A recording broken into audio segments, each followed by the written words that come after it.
Some viewers may find the following video disturbing. Viewer discretion is advised.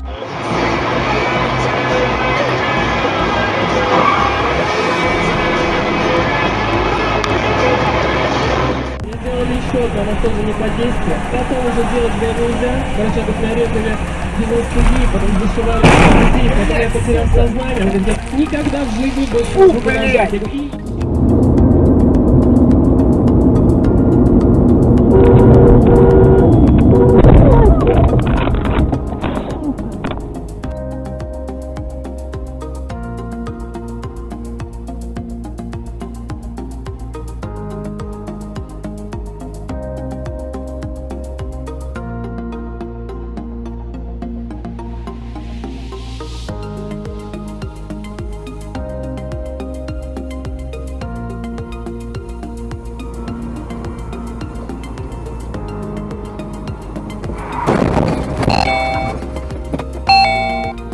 Ёбаный ты козёл, сука!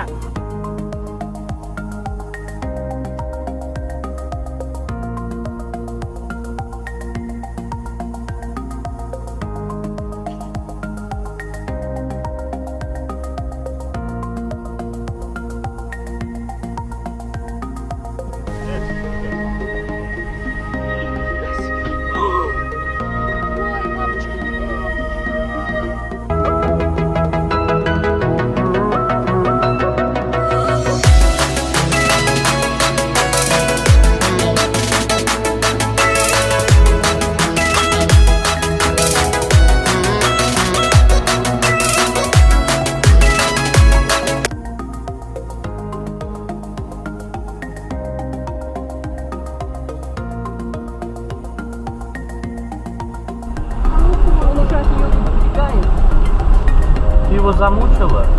Ой, дебил! Что сделал? Как дал ему в бок?